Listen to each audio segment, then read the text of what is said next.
Oh, are we live? We're live. Did we go live? Testing. Hello, everyone, and welcome to another episode of the Tim and Jim Show. I'm Tim Sohn here in Northeast Pennsylvania with the bears and the turkeys and the occasional human being, and I'm so excited to be here with my trusty co-host, Jim. Take it away. Tim, it's great to see you. Right, I think we're finally, after 100+ episodes, getting used to like which way do I have to turn to look at you. Depends on which week it is, but really excited to be here today. It's February 10th. Hopefully, the two of you have done your Valentine's shopping. It is coming up soon, and also a little warning for all of those out there in live stream land: if you haven't gotten a gift for your significant other, don't wait too long, or it might be too late. And I think, are you guys going to get more snow, Tim? I don't know. We just got rid of, we haven't gotten rid of it. It's still outside, but we just had, I think we had like one day of school last week. So it's been pretty snowy around these parts in Pennsylvania. Well, Well, I think our guest today, who really excited to have, Russ Johns. He runs the Pirate Syndicate, and Russ is an amazing guy. He's one of the members of the StreamYard producers community. I was fortunate enough to be on his show, the Pirate Broadcast, so I'm officially a pirate. And of course, as we joked, Russ, when I was on the show, my kids, when I lived in Swansboro, North Carolina, which is where Blackbeard was at one point, every school was the Pirates, the elementary, the middle, the high school, and some kids would go off to East Carolina University and continue to be Pirates. So Russ and I have that bond, and actually my fraternity flag, I'm a Sig Ep. We also have Pirates in that. So I'm all about the Pirates, but not the Pittsburgh Pirates. So Russ, welcome, and tell us a little bit about you, Russ. I mean, let everyone know what makes Russ tick, and I love the hashtags that we put in the show. I'll let you talk about that. Yeah, thank you both for having such an awesome show and sharing some incredible knowledge with the community. And thank you for having me on board. You know, the thing and the history in my background has been from advertising and radio, television, and outdoor advertising. And, a number of years ago, when I started in this whole process, the idea that if you were not a licensed broadcaster, you were considered a pirate broadcaster. And as a result of that process, the idea started to spin around. And the thing about being a pirate also is that everybody has a job, everybody has a responsibility, and we're all moving in the same direction. So we actually have an opportunity to share that idea and that philosophy in the kindness is cool, smiles are free, and make it matter environment. And I think that there's, right now, more than any other time in history, we all have the opportunity to broadcast and be the media, share our story and our gifts. And so platforms like StreamYard and things that we're doing in the media today, in the marketing and all of this environment, it just allows everybody to stay involved and engaged in the audience. And it's really about, doing something different and being out of the box. And that's where it started. That's the whole focus of it. Yeah, and I just think it's so cool what you've done, Russ. And Timmy was really close to saying your favorite phrase. Had a little spin on that. Did you notice that? I could see Tim getting all excited, right? I could. Tim, you got to say it, right? Now more than ever. That's right. That's right. Now more than ever. Yes. So I love to see we've got Junaid, Hacks and Hobbies, amazing guy. I mean, have you had him on yet, Russ? Yeah, Junaid's been on the show. His he's making me spend more money on my studio. Tim, I'm sure the plans are coming once you get through Zoom school. Sherry Roberts, Michael, and our friend Scott Ayers, he put up his pirate flag in his comments. Thank you guys for joining us today. And I really love the topic that you wanted to talk about today, Russ, and that is how to use live streaming to build authority. Absolutely. And to back it up a little bit, I want to mention, a little bit of background to give it some, history, because I think 2014, I got into podcasting. And what I was able to accomplish with podcasting, I was actually managing a radio station in Houston, actually in Pearland, Texas. And I was taking podcasting equipment and recording or live streaming high school varsity sports with a simple iPad, an interface, a Focusrite interface, and somebody that was passionate about sports. They would go out and call the game, and then we'd pick it up on the live stream in the studio and then rebroadcast that out to the tower. And it gave me this idea that live broadcasting can be in place, take position as part of your media content machine, and allow you to actually generate content easily, one-off.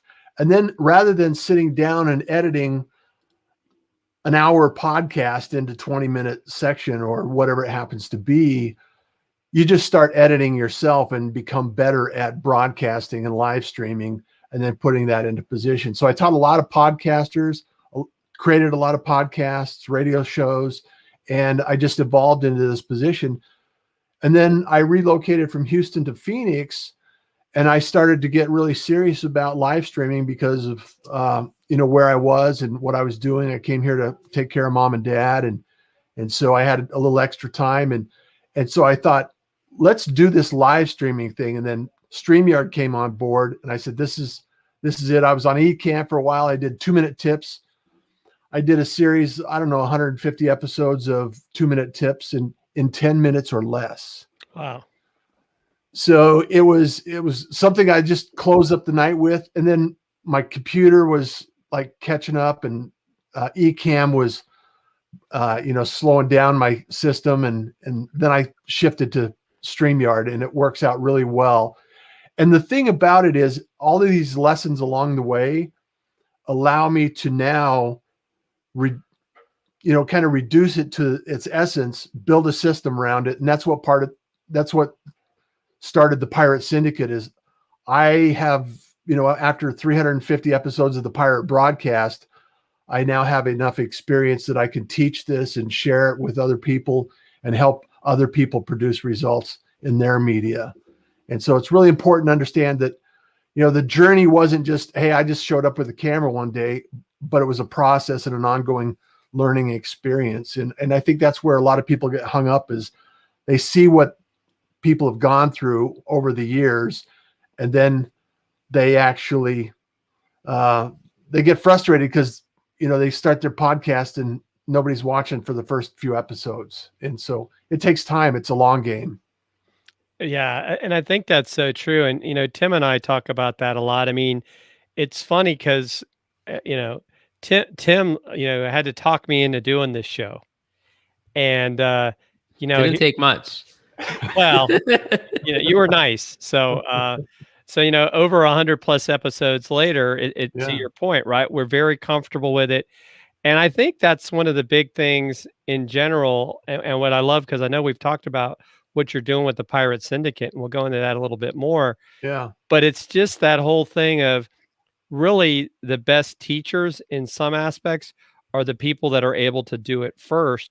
But then the big skill is being able to translate that in a way that people can understand that. And I know Tim has been doing that a lot. He's working with a group of folks right now with his what's the name of the program again, Tim? It's called Survive and Rise with Live Video. Yeah, and yeah, Tim. I mean, Perfect. how has that been going for you this time? I know you're doing it again next month too, aren't you? Yeah, I'm going to do it on an ongoing basis throughout the year. I decided it's been great. It's been interesting because it's been people from so many different, well, geographical locations, but just also where they are in their live streaming journey. Some people are just starting out, some are farther along. But just the community itself, having people in a Facebook group doing live videos together, learning all about each other, and in a safe space, practicing, and then all going out on our own social medias, going live. It's a lot of fun, and just such diversity in the group in all different ways. And you bring up a great point, Tim, is the idea that people have the tools and the practice necessary to give them the confidence, because it's not the technology that's a limitation. It's that people just need to be familiar enough with it to have the confidence to pull the trigger, start the camera, and start broadcasting. And by providing that, you really have an opportunity to share great information with a lot of people. And that's what started the Pirate Syndicate, is this idea that they're one, my goal is I want to be broadcasting 100 different programs by the end of the year. And in order to accomplish that goal, I need two things. I need producers that are willing and able to learn the skills necessary to produce those shows and those broadcasts. And then I need also a community like you're doing right now, Tim, to be able to come in, teach classes, because there's a community out there that they want to learn how to live stream. They want to learn how to podcast. They want to learn how to create content. Yes. And the producers then can actually teach courses and drive traffic to these courses so more people can learn. And then we can have workshops together that promotes the Pirate Syndicate and all the gifts and all the courses and the training that's available to the community. And it doesn't exclude you from doing other workshops and other courses, but I think we're moving into this arena of smaller communities with more focused activity and allowing others to actually enjoy and learn at their own pace, and be able to reach out and talk to Jim, or reach out and talk to Tim or Russ and say, I have a question, can you help me? And have the answer be yes. Because I think it's, when you build a community, that's the end result. Yeah, and I think that's so important. And I really give a lot of credit to my friend Tim. He does a great job with community building. I mean, he goes the extra mile, and I say this in the compliment of, it seems natural, right? It's not something that Tim has to force. He's just a genuine good guy. He thinks about other people first, maybe sometimes almost to a fault, Tim. But that's not a bad thing, But I think that's what is allowing him and us, I think, to be successful, because people know that we can reach out to them and they can talk to us. So I know I learn a lot from Tim. I'm learning a lot from you as well, Russ, as we work together in the producers group with StreamYard. Yeah. Before we get to question 2, and maybe talk a little bit about this, Russ Hedge, who's also been on the show before, what did you think is most important in your live broadcast presentation? So I want to make sure, Russ, that I understand your question, because there's two components to this. There's one component in the presentation is showing up and pulling the trigger and being consistent, because consistency allows people to know and expect when you're going to show up. And that's one of the elements that I think we all know and understand. However, not everybody is able to practice that. So the first place, and this is what I used to teach in podcasting, is make sure you work on your schedule that works for you. Because as we know, this thing in the last year, COVID and the pandemic, has changed a lot of schedules. So attempt to be as consistent as possible. And then the next component is just get familiar with being a servant leader and adding value at every turn, making sure that you're adding something to the community that allows them to keep coming back and feeling good about being there in the room. Because, have something that attracts people. And I think that's two areas that really are important in any production on live streaming. Tim, would there be anything that you would add to that? In terms of what, Tim? In terms to Russ Hedges' question about what's most important in your live broadcast presentation. I would add, I know it's hard. Like, even for me, it's hard to look at the webcam the whole time, right? And you're not going to the entire time, right? Like, you're not just going to be like this the whole time. But as much as you can look at the webcam, instead of looking down at the screen, it just makes it connects you better with your audience. Yeah. Right. No, I think that's a great point. That's a great point. Yeah. Stay connected and be present. Haven't got it yet, but if I do, it's going to be Junaid's fault. Just telling you now, Junaid. But the teleprompter, right, as you progress, can become that next step, because then that teleprompter can be over your camera. You can see the comments and not have to look down. And I think that's one of the things we were kind of talking about, before the show with Zoom, right? People aren't thinking like, you can't be looking at the screen because people think, don't think you're looking at them. And so it becomes like you got to kind of force yourself. And I think, Tim, we had this conversation with one of our guests a while back, and it was like, hey, you guys want to make sure you're looking at the camera. It's like, oh yeah, you got to remember, right? Sometimes that you got to be doing that. I think the other really important piece too, which may seem counterintuitive because we're talking about live broadcast, though, is this right here. It's your audio, because people will forgive the video quality, to some extent, unless it's like just really bad. And then sometimes people are listening to you on your live stream. They're not actually looking at the camera. So the audio is extremely important, so as you start out, right, even if it's with an iPhone or Samsung or Android camera, make sure you have a good microphone. And, Tim, I always say, just try to get better 1% at a time. And, Junaid says, yes, you can also add googly eyes next to you. Or a smiley face over the top of your camera lens. Yeah. Yeah. So Tim, do you want to go with question number 2? Sure. So, Russ, how has live streaming helped grow your business anyway? That's a great question. And I think that, it goes back to the history. It goes back to some of the ideas and activities that we use live streaming for, or podcasting. And the way that it has grown my business is through conversation. I'm also a dub partner, and I love using video in introductions to conversations. And it's really nice to be able to invite somebody on the show, have a conversation with them, build a relationship with an individual that evolves into a business eventually. There's some people that I've networked with for years that eventually will convert into a client. And it's because they finally understand what I do, how I can help, and how I can help them.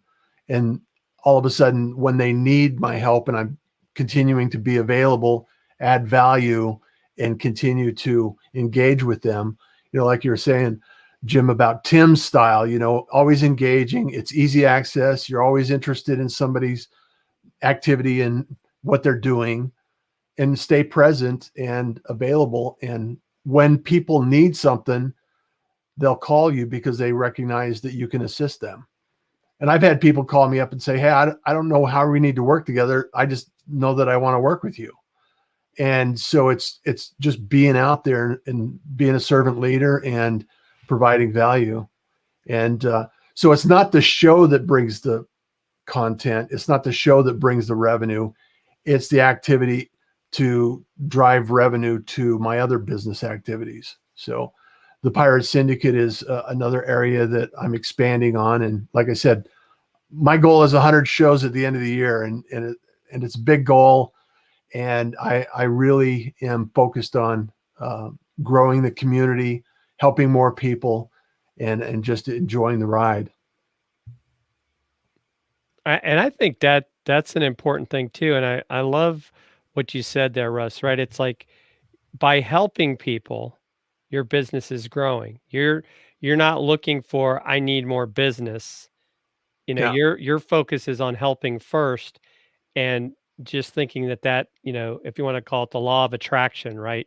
You're Mhm. putting out good energy into the world, looking to help people, and you're attracting those people, and it's a win-win, right? It's not like it's just, oh, what's in it for me? And I think that's one of the things where I have a great deal of respect for you and Tim as well, right? Is that we're out to help people.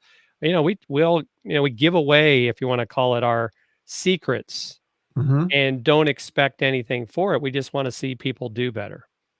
Well, and think of it this way, Jim. All three of us could provide value to somebody when it comes to live streaming. We're all producers. We all have value. And the ultimate goal is, if we help each other and we contribute to each other's success, the pie gets bigger.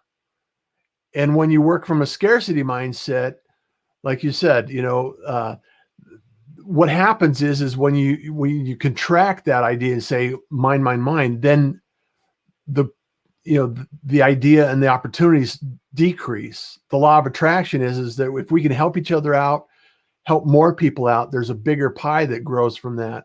And when I need help, like I do, I call Jim. And when Jim needs help or Tim needs help, they call each other.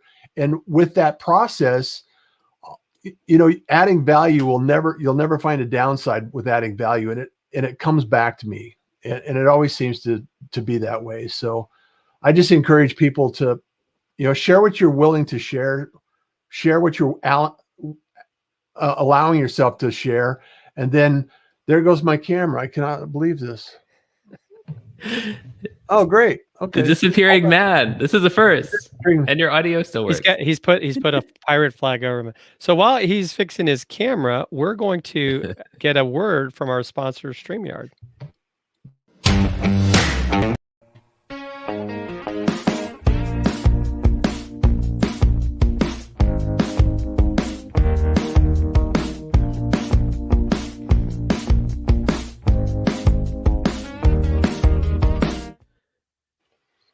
And welcome back, everyone.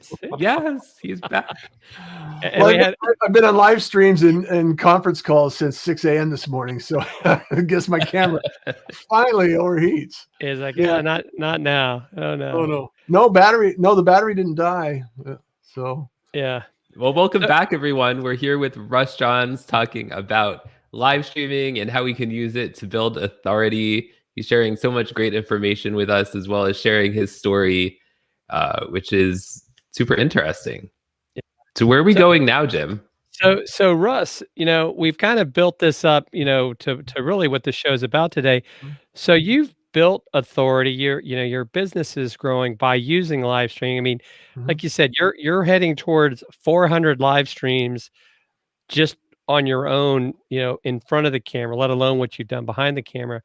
So what are some tips you could give to our audience on building authority with live streaming? Because I think that's something that I still don't think enough people are taking advantage of.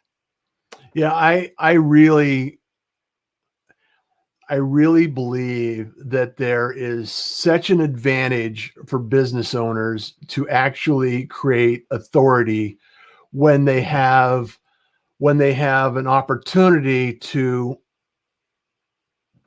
use video. And I'm an advocate for video. I'm an advocate for audio. I'm an advocate for content creation process. Not everybody believes in it. And the analogy that I use is that back in the early 90s, a lot of business owners said, who needs a website? I don't need a website. Who needs email? Email came out. My clients are not on email. And then later on, it's like, oh, yeah, my clients aren't on social media either. And what we're seeing is people purchase from people. People are doing research on Google. If you cannot be seen, heard, or talked about in some way, shape, or form, you're not able to build authority. So in order to build authority, you have to be visible. And a lot of business owners are not able to be as visible as they need to be because there's a couple of factors. One, they think it's a waste of time. They don't want to invest the effort in learning the process and producing the results. And then in order to accomplish it, there's before, after, and during the process. So, and that's another reason why I started the Pirate Syndicate, because I had a lot of people asking me, how do you do this show every day? It's crazy. I do my own show and, all of the things that have to go into it. And then I say, well, I only did about the first 30 shows to really knock out all of the steps in the process. Then I trained somebody else to do all of the steps in the process. And then I trained somebody else, and then they had to train somebody else. And now I have multiple producers that I can actually rely on to produce the show. And that starts the process. It's like build your systems, document, and delegate. So let me give you another example of how business owners can build authority. Say, for instance, you're a real estate broker. You could create a live stream show every single week and then collect and contribute content, or have contribution of the content from all of the business owners in a neighborhood that you're producing listings in. So all of a sudden you're the neighborhood center of attraction where you're doing a show and you're interviewing other guests that are in the business in your neighborhood that you're selling homes. What better way to start a conversation with a business owner than, would you like to be on my show? Rather than, can I sell you something? Or are you listing your business or your house or your property? And so the change in the dynamic evolves into, how can I help you produce results in your business? So all of a sudden you're building authority for being the intersection of attraction, and you're actually producing results there. And you get this traffic circle of content where you interview new people, you share that out, and then people see it. And then, because just like Coca-Cola and Pepsi and all the big brands, the end dials, you show up everywhere. When they think of something to drink, they're there. And it's the same analogy. It's not a new process. It's just using the same thing in a different way. So, and using live video to that result. Right. You hit on something that I really think, and I'm just going to, as I say, call it like I see it. Mm-hmm. A lot of business associations, chambers of commerce, local community organizations have missed out on this opportunity that you're talking about right now to do that actual thing, because it's really not, of course we say it because we've done it for a while, but we all started, right? We weren't born with this skill out of the womb. You could start and get better, or you could hire a producer to get you started, maybe train someone on your staff to do it. Yeah. But they've missed out on this opportunity, because what I love about what we're doing right now, okay? Tim's in Pennsylvania, you're in Arizona, I'm here in Georgia, but we're all connected. We're connected with our audience. We're seeing, Sue talking about her self-confidence struggle to get on camera, but Sue, we know you can do it. So we're not going to take take that as a final answer. We've learned from Junaid and Russ Hedge and all these other folks that have been either on this show or have shows themselves. And so it's an absolutely amazing opportunity that you talk about. You don't even have to, like you said, that realtor doesn't have to talk about real estate. It's just, it becomes that, hey, that realtor guy, Tim, he's always interviewing these business owners in the community. I need to talk to him. Yeah, I think that is so powerful, Russ. Well, and I outlined 6 different revenue streams you can develop as a result of the live streaming experience. And we may not have time for all of them today. However, think of a contractor, a general contractor that builds homes in a community. So you have the general contractor, and every general contractor has subcontractors. Mm-hmm. So all of these subcontractors are probably not necessarily large enough to have their own marketing teams. So you get together with all your subcontractors and say, hey, let's create a program that allows people to see the great work that we're doing and the success we're having with our customers. And so all of a sudden you start, and then you say, well, wait a second. I would have to imagine that there are suppliers and manufacturers that would love to be able to have a connection with this audience as well. So all of the subcontractors need tools. So you go to the tool manufacturers and you say, Stanley, Makita, Black & Decker, all of these tool manufacturers. You're not going to any, I cannot believe this. My camera is overheating again. Junaid, I need your help. So all of these. It's a Black Magic camera. Yes, I need that's what I need. I need more camera gear. So this is a Sony 6400 with a Sigma 16mm lens. It's for some reason it's starting to overheat. So I need to do my backup. So anyway, this is the way that you can actually develop a community around a niche that allows the manufacturers to contribute, the subcontractors to contribute, everybody to contribute to the production cost.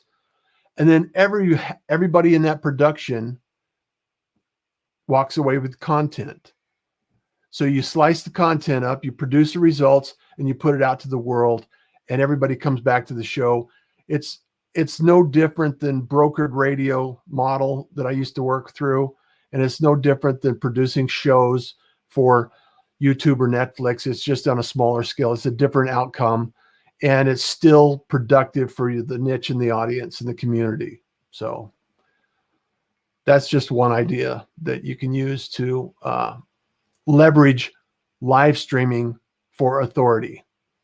Yeah, that's amazing. I mean, if we've got time, if you want to share a couple more, Russ, I think this is some amazing stuff, unless you're worried about the camera going on you. But I think this is some great stuff you're sharing. No, well, here's the camera overheating is just a symptom of a different problem. And that goes along with live streaming and building, your tools and your technology. And things are going to happen in live streaming.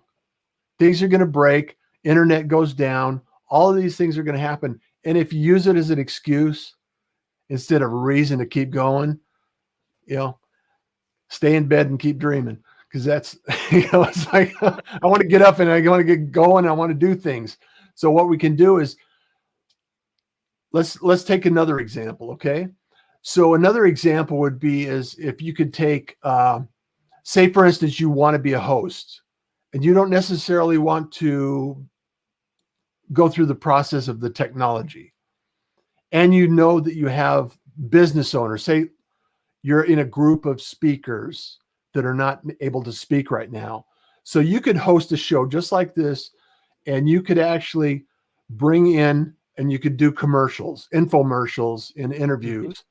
And then you charge a couple of $100 for content creation. And then you interview 4 or 5 people during an hour session. And then you take that hour session and you break each individual person that's contributed to that body of content. And then you have your producer or you guys, and then you actually separate that out, and then you create little slices, like 30-second slices for intros, and then it goes to their website, or slices of intro and saying, here's the authority in the market, here being as interviewed by Tim and Jim. And then all of a sudden you have all this content going out to the world, that you're producing content. You're helping these business owners, these speakers and authors or coaches produce content for their community that actually shows them as the authority. So you're building authority for other people. And then the production cost is shared out because you're getting contributors to help pay you for your production. So you get what you need because you're the interviewer. They get what they need because they need content and they need to be building authority. So everybody builds authority, the producer gets to work, and everybody wins. So it's a win-win-win. So that's another scenario. Yeah, that's amazing stuff. I mean, Tim, what do you think? I mean, anything that you've seen with as far as building authority with live streaming? I think, like, as an example with this show, right?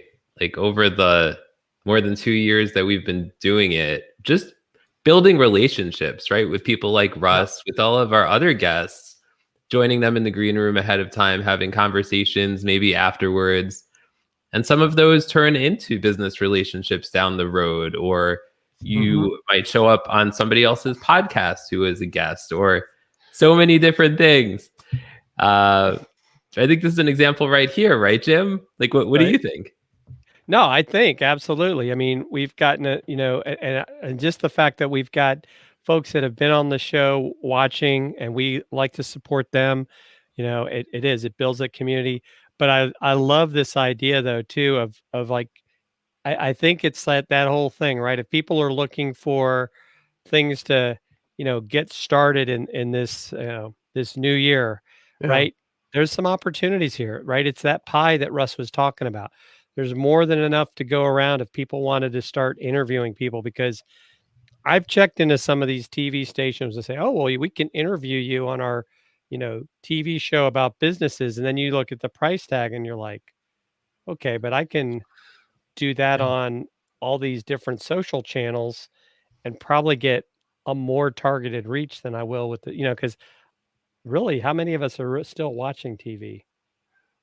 Yeah, I haven't owned a TV since 1995, so I may be the cynic in the crew, but ultimately, we all have an opportunity to build a community. I think, Tim, it's like you said, building a community and building relationships. It goes back to Kevin Kelly's model of 1,000 true fans. If you have 1,000 fans that are willing and able to produce, purchase, and help you along your journey, you can make a very good income. You can make a very substantial impact into the world. And it doesn't take a lot of community, because if you want numbers, it's more about the ego talking than the business talking. I can't support 1 million people in my particular business model. Some business models you can. I don't personally have the model that would be able to support 1 million people. I could. It would be nice to have 1 million people know about me so I could support 1,000 people or 10,000 people, or whatever that number needs to be. However, you just got to think about, is it the ego or is it the business talking? Because if it's the business talking, you need to make sure that you're having conversations that convert into business. Right. Right. And Carl is in the comments. He's actually in my course, and he's over in the UK. And he says his issue is getting guests. How do you go about getting guests, Russ? Well, I'm booking into April right now. Awesome.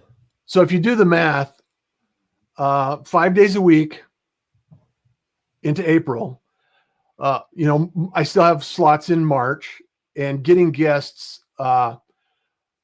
There's a number of different platforms you can visit. There's a number of different activities. I have the advantage of, I am just having tech issues all day today. Keeping it real. Keeping it real. The way that I go about getting guests is I use dub.com, which I'm a partner with Dub as well. And it's a video messaging system that I find people that I find interesting. I'll record a quick video and I'll share it with them and say, hey, I saw your post. I go look at their stuff or people recommend people for me to be on the show. And then I just reach out to them and I say, hey, this is what I'm doing. I interview interesting people doing interesting things. And I would love to have you on the show to share your gifts and your message. And it's just as simple as that. And then I have a system that I book. You go down below, you fill out the form, you get on board. Tracy follows up with a message, gets everything that you need, creates the content, the graphics and everything else, and we promote it. Goes into the process, and I just rinse and repeat. Yeah.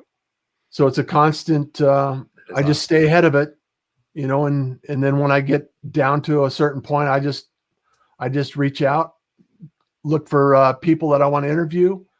Yeah. Because I think people, they want to go after the big names thinking that that's going to help their show. And I think it's kind of misleading and sometimes frustrating for some people, because if you can get a lot of people an interview, get your chops down, get your technology where it's working 100% of the time. And I cannot believe this. It's like, and then you can actually produce and improve your show every day. And then it allows you the opportunity to build up slowly, grow naturally and organically. And if you want to accelerate, then you put a budget in and you actually produce results, and you get more eyeballs on your show, you get more reviews, and it's just a cycle. It's that, like I said, it's that traffic circle. You do more, it's like the flywheel. You add more, it goes bigger. You add more, gets bigger, and then you get people actually calling up and say, hey, can I be on your show? Mm-hmm. So yeah, and then it makes it a little easier. Yeah, I hope I answered your question. I think those are great points, and I think like some of what we do too. I just throw out to Carl is, I don't know if you're afraid to ask people because you think they might say no, but if you don't ask them, they can't say no. So I think that sometimes is part of the thing is, don't you be surprised how many people would love to be just asked to be given the opportunity to be on shows. I can't think of anyone that's said no to us. Sometimes people have had to reschedule because life happens. I know one person that said no, and he's actually the host of another show. And he said, I would be a horrible guest, so I'll decline, but thank you. So we've had one. That's all right. I've had people decline, and the typical answer is that time does not work for me. Right. Do you have another time? Can we record this at another time? It's like, it's a live show at 7 a.m. Arizona time. It's like, right. Arizona doesn't even participate in daylight savings, so it changes twice a year. And right. So Carl, since you say that you're a hobby podcaster, I will tell you, coming up here at the end of the month, Podfest Global will be a virtual event. It's from about February 22nd to March the 5th. I'll be speaking there. Trust me, there'll be a ton of people at that conference that would love to be on a podcast. People love to be guests on other people's podcasts. So I'll make sure I'll be sharing that link. You can actually, I have a code where you can get a free ticket if you want to attend as well. That's one of the, because they're trying to set a world record. Last time they had 5,000 people attend, trying to get to 10,000. So, if you guys are interested. And other podcasters are a great audience to connect with, because they're familiar with the equipment, they're familiar with the audio, they're familiar with the process. Right. And a lot of them are looking for exposure as well. So, right. They may have great marketing. They may have spent a lot of money on their website, and they may look amazing, and they're still willing to be on your show. Yeah, absolutely. Yeah. So Carl, let us know how we can help. I'm sure Tim would like to be on the show. I wouldn't mind either. if you want to have us, right? Russ probably wouldn't Yeah. mind. So you got 3 guests right there. You do us one at a time, do us in pairs. Just let Russ us would know. be perfect because his community is all about people who have beards. Nice. It's the community of bearded people, so you would fit right in, Russ. Yeah. There you go. And then we know Jeff C., the Manly Pinterest Jeff guy. C. He's got a huge beard as well. True. Texan from Texan. We could introduce you to him. Yeah. But now this has been great, Russ. We're gonna have to tell Sony to get you a new camera because according to Junaid, that shouldn't have been happening. It should not be happening. And Sony 6400. I got a dummy battery, Junaid, and it's just been recently happening. So I have another 6400. Maybe I'll swap them out and see if I can't make it improve it a little bit. So right. So make sure, folks, you connect with Russ. If you go to the web link, you'll get all of his socials.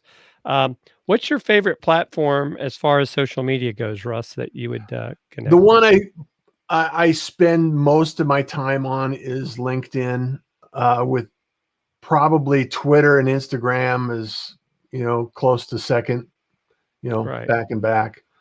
Right. I grew a fairly substantial audience on both of them, and then I let them kind of back off as I was growing my LinkedIn profile. So, it's really I can only spend so much time online. And here we go again, Junaid.